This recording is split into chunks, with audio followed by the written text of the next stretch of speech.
Welcome to insurance compass. Meet India's new middle class. പുറത്തുനിന്ന് നോക്കുമ്പോൾ ഇന്ത്യയിലെ മിഡിൽ ക്ലാസ് വളരെയധികം റിച്ച് ആണ്. പക്ഷെ ഉള്ളിലോ എല്ലാം EMI യിലാണ്. ലേറ്റസ്റ്റ് ഐഫോൺ, വില കൂടിയ കാർ, ഗാഡ്ജറ്റ്സ് എല്ലാം ഉണ്ട്.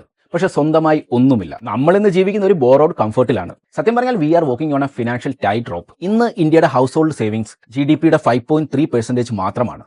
എന്നാൽ ഹൗസ് ഹോൾഡ് ഡെപ്റ്റ് GDP-യുടെ 42%. കടം കൂടുന്നു, സമ്പാദ്യം ഡ്രാസ്റ്റിക് ആയിട്ട് കുറയുന്നു. നമ്മുടെ ഈ ഫിനാൻഷ്യൽ സ്ട്രക്ചർ നമ്മൾ ക്രിയേറ്റ് ചെയ്തിരിക്കുന്നത് ഒന്നും ഒരിക്കലും റോങ് ആകില്ലെന്നുള്ള വിശ്വാസത്തിലാണ്. എന്നാൽ ഒന്ന് ജോലി നഷ്ടമായാലോ അല്ലെങ്കിൽ ഒരു മെഡിക്കൽ എമർജൻസി നമ്മുടെ ഫാമിലിയിൽ ആർക്കെങ്കിലും വന്നാലോ നിങ്ങളുടെ ഒരു ഒറ്റ EMI നിങ്ങൾക്ക് മിസ്സായാൽ മതി. നിങ്ങളുടെ ക്രെഡിറ്റ് സ്കോർ താഴെ പോകും. പിന്നെ ബാങ്കിൽ നിന്നുള്ള കോളുകളായി സെക്കൻഡ് EMI മിസ്സായി കഴിഞ്ഞാൽ നമ്മളൊരു വലിയ ഫിനാൻഷ്യൽ ട്രാപ്പിലായി. സോ ഇങ്ങനെ മിസ്സാകുന്ന EMI-കൾ ചിലപ്പോൾ നിങ്ങളുടെ അസറ്റ് അറ്റാച്ച്മെന്റിലും അതേപോലെ ബാങ്ക്രപ്സിയിലും ആയിരിക്കും ചെന്നെത്തിക്കുന്നത്. അതോടെ നമ്മുടെ ഈ ലൈഫ് സ്റ്റൈൽ ചീട്ട് കൊട്ടാരം പോലെ തകർന്നു വീഴും. സോ നിങ്ങൾ തന്നെ ആലോചിക്കുക, സ്റ്റാറ്റസിന് വേണ്ടി നാളെയുടെ സാലറി ഇന്നേ പണയം വെക്കരുത്. ഫോണും കാറും ഒന്നുമല്ല വലുത്, പീസ് ഓഫ് മൈൻഡ് ആണ് വലുത്. സോ എമർജൻസി ഫണ്ട്, ഇൻവെസ്റ്റ്മെന്റ് ഇതൊന്നും ലക്ഷറി അല്ല. ജീവിതത്തിൽ നമുക്ക് പിടിച്ചു നിൽക്കാൻ ആവശ്യമായ സർവൈവൽ ടൂൾസ് ആണ് ഇതെല്ലാം. Build your foundation first, luxury later. So 2026-ലും നമ്മൾക്ക് ഈ തെറ്റ് ആവർത്തിക്കാതിരിക്കാം. സോ അതിന് നിങ്ങളെ സഹായിക്കാനായിട്ട് ജനുവരി 4-ന് ഒരു ഫിനാൻഷ്യൽ റീസെറ്റ് മാസ്റ്റർ ക്ലാസ് നടത്തുന്നുണ്ട്. സോ ഈ മേഖലയിലെ പൈനിയേഴ്സ് ഉൾപ്പെടെ കണ്ടക്ട് ചെയ്യുന്ന ഈ ക്ലാസ്സിലേക്ക് നിങ്ങൾക്ക് എൻറോൾ ചെയ്യാനായിട്ടുള്ള ലിങ്ക് ഞാനിവിടെ ഡിസ്ക്രിപ്ഷനിൽ കൊടുക്കുന്നതായിരിക്കും. അതുപോലെ തന്നെ നിങ്ങൾക്ക് ഇൻസ്റ്റാഗ്രാം ബയോയിലും ലിങ്ക് കാണാവുന്നതാണ്.